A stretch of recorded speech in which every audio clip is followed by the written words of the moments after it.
Bonjour les amis, bienvenue sur Génération de Lumière. Quel est le vrai visage de Satan?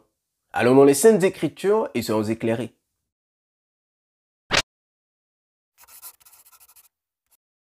L'un des désirs les plus ardents du diable est d'être méconnu par le plus grand nombre. D'où l'ignorance des uns lui permettra d'être plus efficace dans l'ombre et de détruire le maximum de vies. Aujourd'hui, nous allons ôter le voile et démasquer le diable. La Bible nous révèle que Satan n'a pas toujours été Satan. En effet, son nom originel est Lucifer, ce qui signifie astre brillant. Dans Ésaïe le chapitre 14, verset 12, il est écrit « Te voilà tombé du ciel, astre brillant, fils de l'aurore. Tu as battu à terre, toi le vainqueur des nations. » Il était un être céleste magnifique, un grand musicien, recouvert de toute espèce de pierres précieuses. Dans Ézéchiel le chapitre 28, à partir du verset 13, il est dit « Tu étais en Éden, le jardin de Dieu. Tu étais couvert de toute espèce de pierres précieuses, de sardoine, de topaze, de diamant, de chrysolite, d'onyx, de jaspe, de saphir, d'escarboucle, d'émeraude et d'or. Tes tambourins et tes flûtes étaient à ton service préparés pour le jour où tu fus créé. » Lucifer appartenait à une espèce d'être céleste bien particulière. Au verset 14 de Ézéchiel au chapitre 28, la Bible dit « Tu étais un chérubin protecteur aux ailes déployées. Je t'avais placé, tu étais sur la montagne de Dieu. Tu marchais au milieu des pierres étincelantes. » Selon Ézéchiel le chapitre 1 et le chapitre 10, un chérubin est représenté comme un être céleste hybride, possédant 4 faces, 2 paires d'ailes et recouvert Dieu tout autour. Toutefois, ils sont sculptés de manière différente dans les Saintes Écritures. Mais pour avoir une meilleure image de ce qu'est un chérubin protecteur aux ailes déployées, entrons dans le sanctuaire. Dans le sanctuaire que Salomon avait bâti à l'Éternel, il avait aussi sculpté des chérubins qu'il avait placés dans le temple. Dans 1 Roi le chapitre 6, le verset 27, il est dit « Salomon plaça les chérubins au milieu de la maison, dans l'intérieur. Leurs ailes étaient déployées. L'aile du premier touchait à l'un des murs et l'aile du second touchait à l'autre mur. Et leurs ailes se rencontraient par l'extrémité au milieu de la maison. Et c'est au milieu de ces 2 chérubins que apparaissait la Shekinah, la gloire de Dieu. Cela signifie que Lucifer habitait sur la sainte montagne de Dieu, demeurait dans sa présence et protégeait son trône, symbole de son autorité et de sa royauté.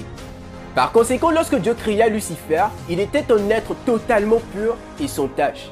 Dans Ézéchiel le chapitre 28, à partir du verset 15 jusqu'au verset 16, la Bible dit « Tu as été intègre dans tes voies depuis le jour où tu fus créé jusqu'à celui où l'iniquité a été trouvée chez toi. » Arrêtons-nous là. Lucifer était un être pur qui avait péché contre Dieu. Nous pouvons définir le péché de plusieurs manières. Toutefois, la Bible nous donne une seule définition du péché qui constitue sa véritable essence.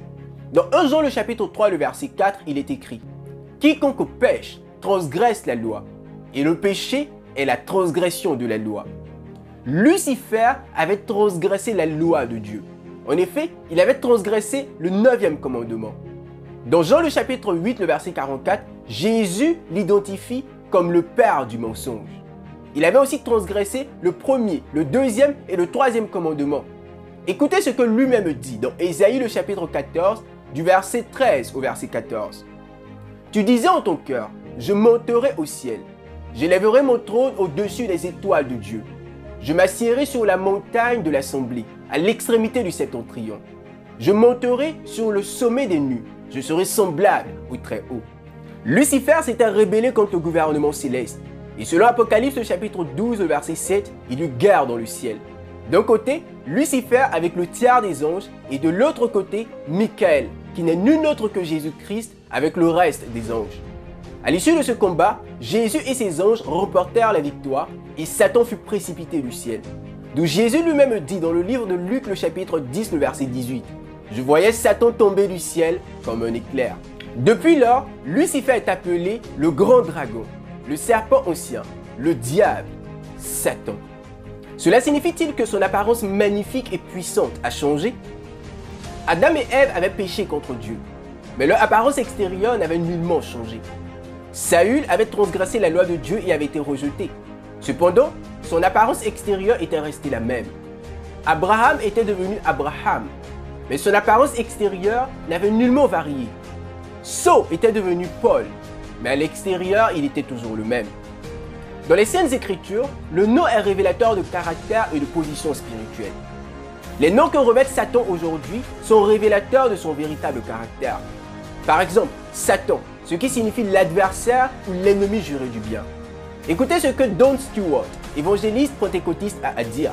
Au Moyen Âge, les gens mettaient en scène des pièces où des personnages bibliques étaient représentés. Lorsque le personnage de Satan est entré en scène, il a été décrit comme un individu laid, avec une tenue rouge, une queue, des cornes et tenant une fourche. Aujourd'hui, la plupart des gens pensent immédiatement à cette description quand quelqu'un parle du diable.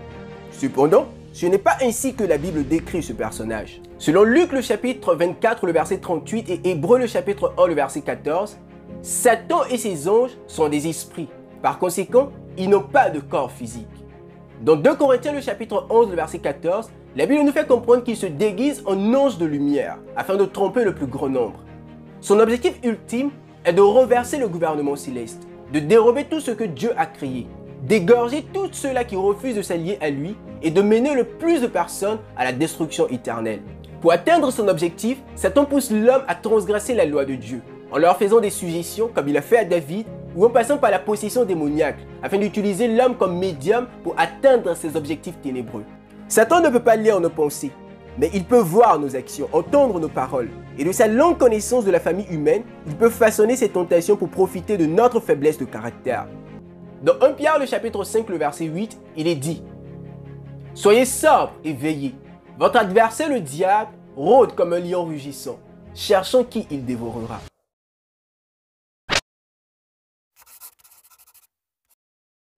Hey les amis, c'est Priva de Génération de Lumière.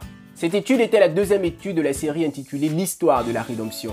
Si vous n'avez pas encore eu l'occasion de voir la première vidéo, je vous exhorte à le faire et à la partager autour de vous. Et je vous encourage aussi à vous abonner afin de voir les études à venir. Je vous souhaite une bonne journée et d'ici là, n'oubliez pas de briller par les paroles de vos bouches et par les actions de vos mains.